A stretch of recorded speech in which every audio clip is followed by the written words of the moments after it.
यहाँ आप आते हो परमात्मा पाने के लिए इस दास के पास, आपको यहाँ कोई उलट सुलट बोल भी जाता है, कोई उसकी परवाह नहीं करनी, जिसने भगवान चाहिए। मान अमान करो क्यों ना कोई, चाहे समाज वाले भी आपका मान अपमान करें।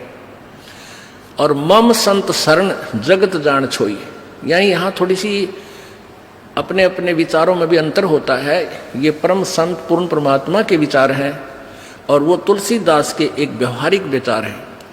लेकिन यहाँ थोड़ा सा लागू होता है कि गृहस्थी के पास कोई भी आता है तो सबसे पहले प्रणाम करे। सतसाहिब, जैसे हम सतसाहिब बोलते हैं, मान ले कोई राम राम बोलता है तो उसको राम राम ही में उत्तर दे देवे। नमस्ते करता है तो नमस्ते जी, आओ बैठो, तो उसका आदर सत्कारी स्वाभाविक गुण होना चाहिए गृहस्थी में। तो ऐसे वो जो कि पहले वाले सभी में ये विद्यमान था। तो राजा जनक खड़े हो गए सिंहासन छोड़कर जब एक ऋषि जी उनके द्वार पर आए, साधु वेशभूषा वाले, और अलग से एक गद्दा तख्त सुचा साफ तक बना रखे, क्योंकि ऋषि लोग आते जाते रहते थे संतों के पास, राजाओं के पास, तो उनके लिए अलग आसन बनवा रखे थे। अच्छे कपड़े स्वच्छ धोकर रखा करते थे। नौकरों को आदेश दिया कि ऋषि जी आगे हैं और उनका आसन लगाओ अलग से, उनका अलग आसन लगवान लागे। ऋषि जी सुखदेव नौकानो नीचे बैठ गया वहीं पर। तो राजा जनक दौड़कर निकट आए, महाराज यहाँ ना बैठो, महाराज मेरा अपमान ना करो, अपमान ना करो, यहाँ बैठो। उन्होंने बोला नहीं मैं यहीं बैठूंगा। तो राजा जनक कहने लगे भाई ऐसी मेरे से क्या गलती होगी, आप रुष्ट हो ऋषि जी? कि नहीं। फिर बैठे बैठे सारी कहानी सुना दी कि मैं आपको गुरु बनाने आया हूँ और आज मैं ऊपर नहीं बैठ सकता। अब सुथरे दिन आ गए, नर्म आ गया तो भगवान के निकट आ गया। सुखदेव ऋषि बोला कि, और राजा जनक कहने लगे महाराज मेरा क्यों मजाक उड़ाओ, आप तो जन दुनिया को ज्ञान देने वाले, और सूर्य को दीपक क्या दिखाऊंगा मैं सारी कहानी बता दी कि मैं ऐसे ऐसे ऋषि भगवान विष्णु के लोक में गया था, उन्होंने मुझे वहाँ अलाउड नहीं किया। उन्होंने कहा कि मैं आपको गुरु बनाऊं, फिर भक्ति करूं, तब मैं स्वर्ग जाऊंगा, मुझे स्वर्ग जाना है। फिर राजा जनक के जचगी भाई इब तक मैं ठीक बोलता दिखा है। कहने लगा ठीक है महाराज, मैं सुबह नहा धो के स्नान करके सुबह नाम दूंगा तेरे को। अब वो थोड़ी बहुत ज्ञान तो हो जा है कि भाई ये किस टाइप के इंसान होया करेंगे, गृहस्थी ने देख के भी से नफरत करते हैं, ये जो नकली से होया करें। इसकी सारी फड़काड़नी चाहा था, परीक्षा भी लेना चाहा था। उसने अलग से एक मकान में उनकी रहने की व्यवस्था करवा दी और वहाँ एक लड़की की, एक युवा लड़की की ड्यूटी लगा दी कि आप इनकी केयर टेक करो, अतिथि आए हैं, खाना खिलाओ, कपड़े बिछाओ इनके, और कोई असुविधा ना रहे, रात को भी इनके पास। सारी तो उसको ट्रेनिंग दे दी थी लड़की को राजा जनक ने।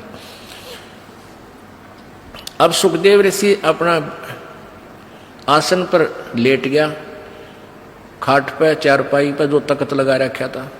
वो लड़की रात्रि के समय जाकर के उसके तख्त पर बैठ गई। सुखदेव ऋषि ने पैर पीछे को कर लिए, वो और निकट आ गई। वो थोड़ा सा और आगे को सरका, वो और निकट हुई तो उठ कर दूर खड़ा हो गया। कहने लगा बहन तू बाहर चली जा। वह लड़की बाहर आ गई। राजा जनक ने पूछा कि क्या क्रिया रही बेटी, कैसा है ये ऋषि जी? ने बोले जी ऋषि जी पक्का है, ऐसे ऐसे मैं बेड पर बैठी आपके आदेश अनुसार। तो इसने सारी ऐसे ऐसी क्रिया बताई, खड़ा हो गया और बाद में बोला बेटी बहन बाहर चली जा। तो बोला ठीक है। अब क्या हुआ कि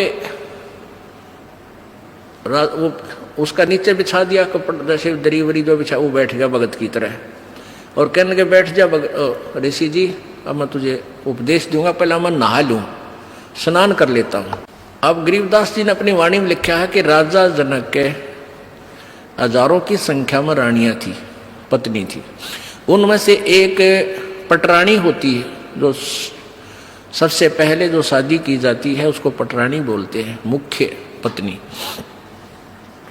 बड़ी सुशील, अच्छी भक्ति करने वाली, साध्वी टाइप थी। उसको कहा राजा जनक ने कि मैं नहाऊंगा, और पानी गर्म करा, बता दिया था सारा, उसको ट्रेनिंग दे दी थी। वहीं पर जहाँ इस पहले बड़े बड़े दरवाजे होते थे, वहीं इधर सुखदेव ऋषि बैठा और इस साइड में लगा का चूल्हा ईंटा का, और ऊपर धर दिया पतीला और नीचे बाल दिए लकड़, सूखी लकड़, और पानी न्यो उबला जो कर चाय बनाया करें, बनाते उबला करें। और राजा जनक का वहीं साथ में नहाने के लिए पाटड़ा डाल दिया, और राजा जनक वहां नहाने के लिए विराजमान हो गया, धोती बांध के। और वो रानी जो पटरानी थी उसकी, वो लोटा भरे उस उबलते जल में थे, चूल्हे वाले पन्नों का नो पतीला ऊपर रखा है, और राजा जनक की चोटी में घेरे रास गेला नवावे, और वो पानी राजा जनक पर डाल रानी तो, और सुखदेव नो है जलेगा भी हो। अब वो पानी उस पर गिरे, सुखदेव पीछे नो है। अब राजा जनक देख रहा अग्रेसी जी की कैरियर सलोरी है। राजा बिहन से देई जब तारी, और हमें स्नान करावे नारी।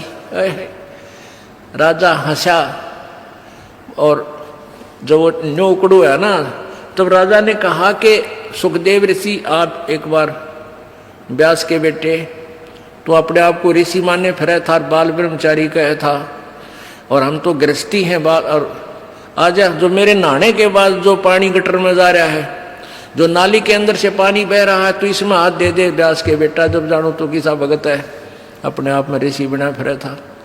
वो निकट आया, नो बोला मैं ना दूं, मेरी तो सारी उंगली जल जाए, इतना गर्म है यो।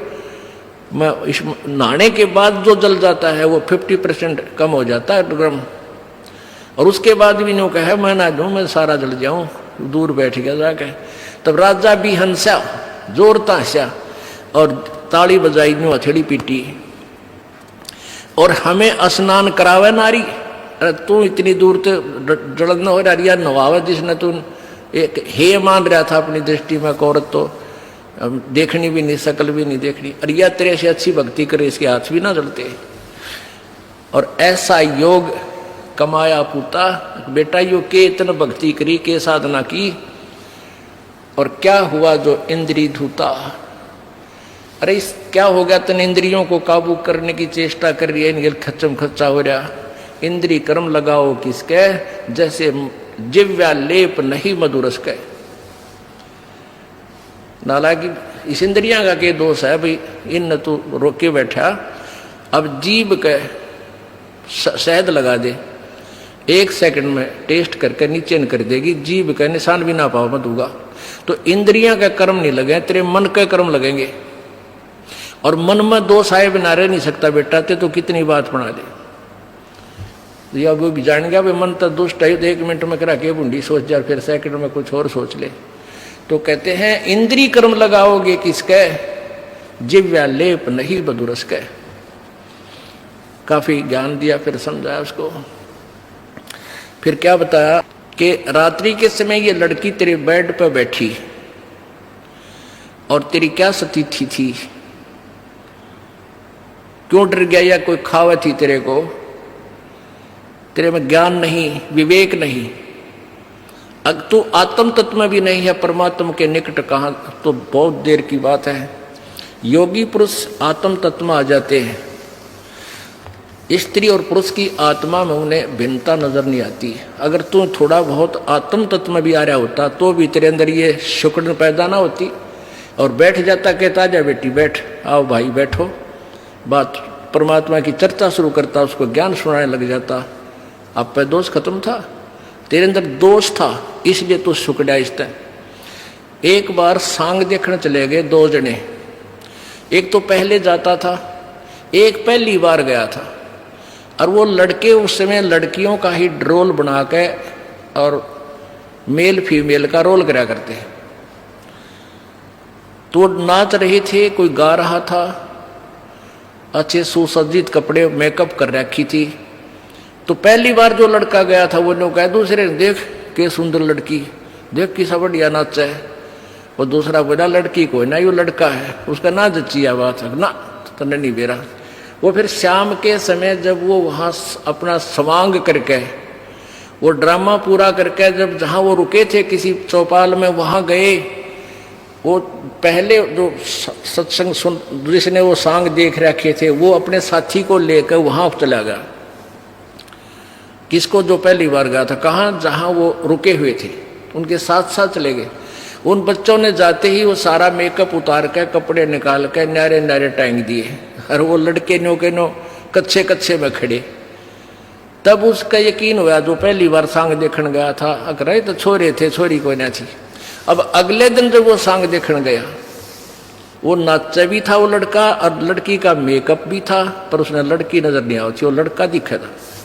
तो ऐसे ही जब आत्मज्ञान में भी होता, सुखदेव तू तने लड़की नहीं दिखा, तुझा ड्रामा कर रहा था बेटा, अपना कल्याण करा ले। बोलो सतगुरुदेव।